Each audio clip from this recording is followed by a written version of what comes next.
Il y a 32 maisons de soins palliatifs au Québec. Et dans ces maisons, les gens sont accueillis quand ils sont en fin de vie pour une période qui peut aller jusqu'à 3 mois, de façon gratuite. Ils vont être logés là, dans un contexte où les soins sont présents. Médecins, infirmières, préposés et une armée de bénévoles qui fait en sorte que le contexte soit le meilleur possible pour le malade et qu'il y ait une présence avec ceux qui parlent comme avec ceux qui ne parlent pas. Une oreille qui écoute, et la condition essentielle pour qu'une parole sorte, c'est qu'il y ait une oreille qui écoute. Et voilà que ces malades-là, qui sont là parce que c'est la fin de leur vie et que ce n'est plus possible à la maison, retrouvent un endroit où ils peuvent devenir eux-mêmes, parce qu'on peut calmer les inconforts, les douleurs, les souffrances. Peut-être pas tout, mais une bonne partie. Ayant calmé ça, ils se retrouvent eux-mêmes. Et ils retrouvent un lien relationnel avec ceux qu'ils aiment. Et il y a là des moments qui sont des moments exceptionnels, qui sont vécus. Et les familles qui ont vécu ça prennent leur crayon. Et dans le livre d'or de la maison qu'ils ont fréquenté, écrivent, grosso modo, « Nous sommes arrivés dans l'inquiétude et dans les larmes. Notre maman, notre papa n'allaient pas bien. Nous ne savions pas ce qui allait arriver.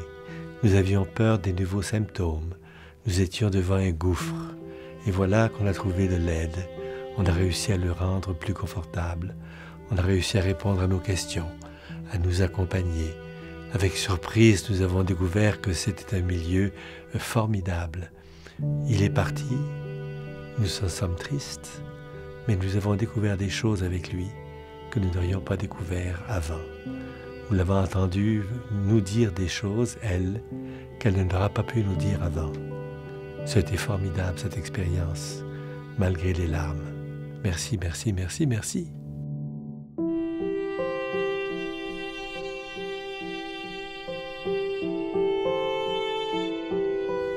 Ce message-là, dit 10 fois par maison, pour 32 maisons du Québec, ça fait 320 fois.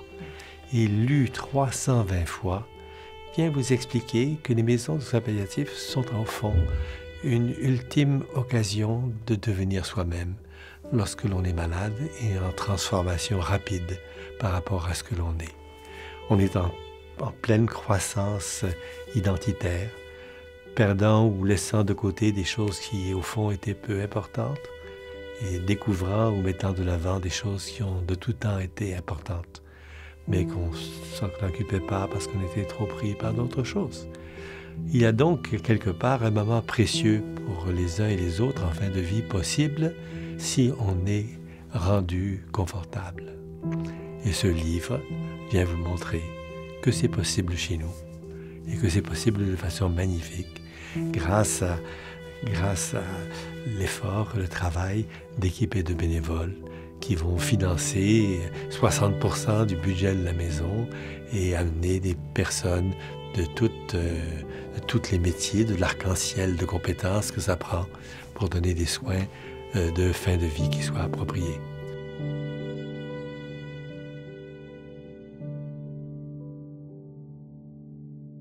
Voyez-vous, nous avons chacun au Québec le même statut de citoyen.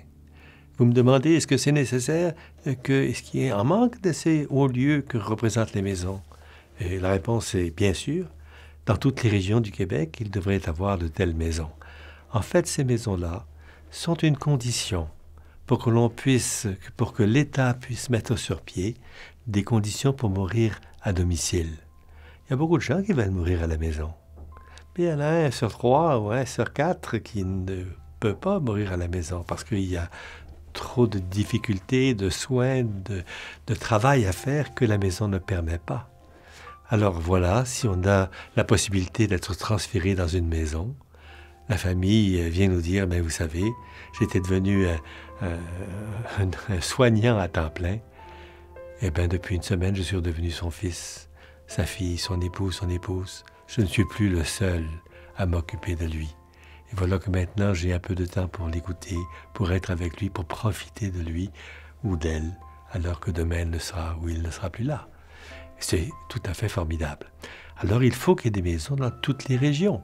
Une région qui n'a pas de maison devrait bénéficier de la présence d'une maison. Vous comprenez que l'hôpital, où 60% des Québécois meurent aujourd'hui, l'hôpital c'est une usine à santé. Ça bourdonne d'activité. On y opère de jour, de soir et de nuit. On se promène dans les corridors de tout temps. Les familles peuvent venir un ou deux à la fois. Et ils y sont pour peu de temps parce que ça empêche la somme de gestes qui est continue posée dans ces usines de santé. C'est très utile, ça. Mais c'est pas ça dont on a besoin en fin de vie. Et donc, il faut essayer de limiter, de changer une culture où on va mourir à l'hôpital parce qu'on n'a rien d'autre. Aujourd'hui, on a autre chose pour la fin de la vie.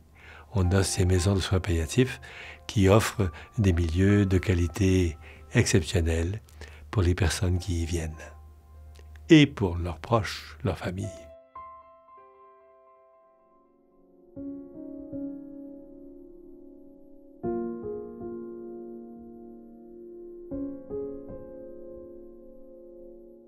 Parce que, au fond, il parle de lieux où s'envolent un certain nombre de personnes vers un autre monde que nous ne connaissons pas.